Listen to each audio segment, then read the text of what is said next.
বন্ধুরা, ঢাকা বিশ্ববিদ্যালয়ের শিক্ষক মোনামি ম্যাম, হাদিয়া খাতুন মোনামি ম্যামকে যারা চিনেন এবং মোনামি ম্যামের যারা ভক্ত আছেন তাদের জন্য একটা সুখবর দিচ্ছি। মোনামি ম্যাম কথা বলেছেন। পহেলা বৈশাখে তিনি পদচারণা করেছেন, শাড়ি পরেছেন, আমরা সেটা দেখেছি।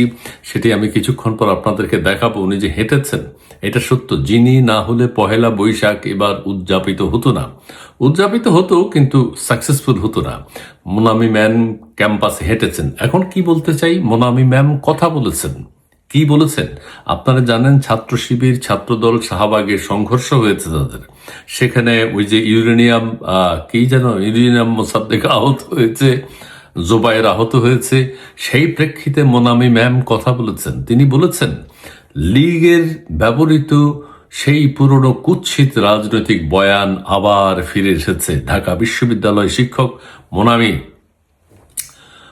ম্যামকে অনেকে আবার মজা করে বলেন হাদিয়া খাতুন মোনামি, মানে হাদির নাম অনুসারে ওনার নাম হাদিয়া খাতুন রাখা হয়েছে। তিনি কথা বলেছেন। আমরা পহেলা বৈশাখে তার পদচারণাটা একটু দেখে নেই। কেমন কেমন আহারে,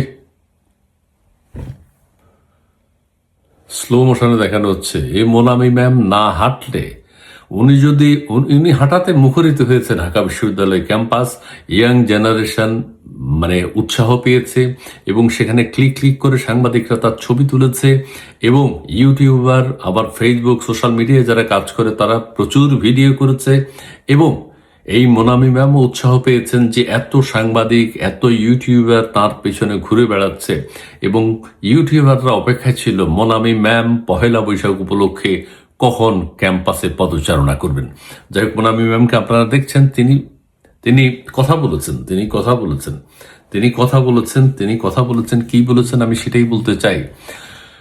ছাত্রদল ছাত্র শিবির সংঘর্ষ, মোনামি ম্যাম সেটা সহ্য করতে পারেননি, তার ভালো লাগেনি। তিনি বলেছেন ডাকসু নেতা এবি জোবায়ের এবং মোসাদ্দেক আলী ইবনে মোহাম্মদের উপর হামলার ঘটনায় তীব্র নিন্দা এবং উদ্বেগ প্রকাশ করেছেন ঢাকা বিশ্ববিদ্যালয়ের সহকারী প্রক্টর শেহরিন আমিন ভূঁইয়া মোনামি ওরফে হাদিয়া খাতুন মোনামি।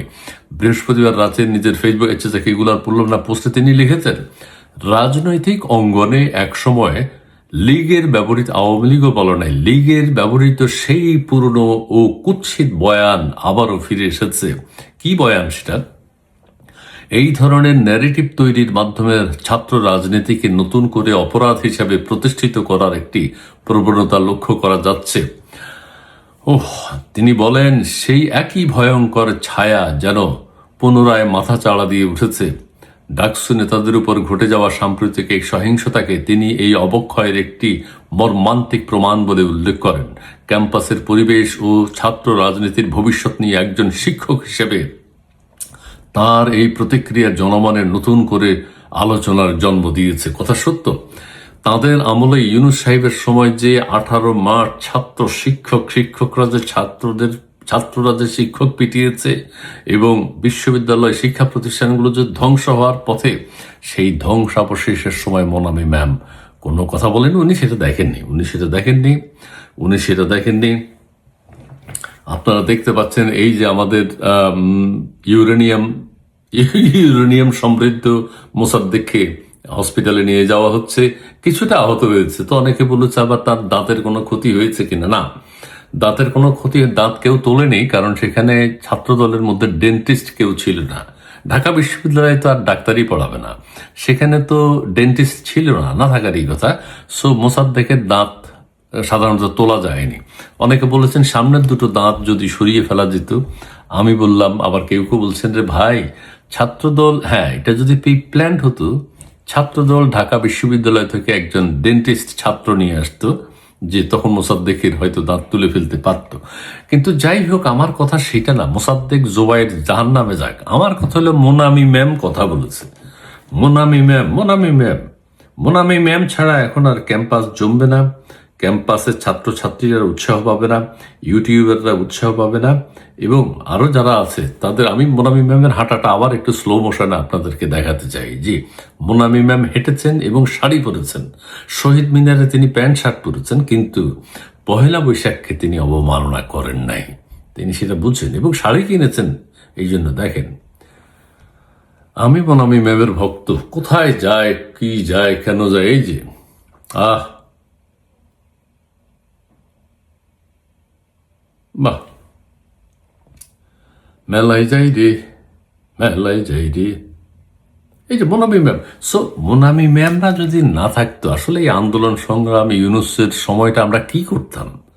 মোনামি ম্যাম থাকাতে কিছু কথা বলা গেছে। উনি শহীদ মিনারে দাঁড়িয়েছেন, আমরা অনেক কথা বলছি। উনি পয়লা বৈশাখে হেঁটেছেন, আমরা অনেক কথা বলছি। আমরাও তো প্রাণ পাই, আমাদেরও তো ভালো লাগে যে মোনামি ম্যাম কথা বলুক, মোনামি ম্যাম হাঁটুক, মোনামি ম্যাম শহীদ মিনারের দায়িত্ব নিক, মোনামি ম্যাম 26শে মার্চের দায়িত্ব নিক। ক্যাম্পাসের পুরো দায়িত্বে তিনি, ওনার হাতে সবসময় ওয়াকি টকি থাকে। ঠিক আছে, সো শহীদ মিনারের ওনার হাতে ওয়াকি টকি ছিল। বিজয় দিবসে কিসের, মানে মোনামি ম্যাম ছাড়া এসব হবে না, কথা পরিষ্কার। তো মোনামি ম্যাম যেখানে আমরা আছি, সেখানে উনি যেখানেই তার পদচারণা আমরা দেখব, আমরা মুখরিত হব এবং আমরা তার হাঁটা চলা খাওয়া খাওয়া সবকিছু নিয়ে আমরা আলোচনা করব। এবং আমাদের তো বেঁচে থাকতে হবে, তাই না? তো মোনামি ম্যাম যদি কথা বলেন, হাঁটেন, সেটা আমরা একটা সাবজেক্ট পাই কিছু কথা বলার। জি, এবং আপনাদের সাথে শেয়ার করি, আপনারা হয়তো অনেক আনন্দ পান। আহা, খালি এটাই দেখতে চাই আমি, মানে মোনামি ম্যামের আমি এত ভক্ত, এত ভক্ত, এটা বুঝাইতে পারবো না। মোনামি ম্যাম যদি কখনো স্তব্ধ হয়ে যান, তাহলে আমাদের কি হবে? আশিকদের কি হবে? সারা বাংলাদেশে মোনামি ম্যামের ওস্তাদ এসে গেছেন, ওস্তাদ। ঠিক আছে, প্রিয় দর্শক, ভালো থাকবেন, সুন্দর থাকবেন, সুস্থ থাকবেন। আবারও বলছি, মোনামি ম্যাম এই দুর্দিনে, এই বিদ্যুৎ নেই, গ্যাস নেই, তেল নেই, এইসবের মধ্যেও যে হামে শিশুরা মারা যাচ্ছে, এর মধ্যেও যে মোনামি ম্যাম কথা বলেছে, আমরা কেউ কেউ প্রাণ ফিরে পেয়েছি। ধন্যবাদ।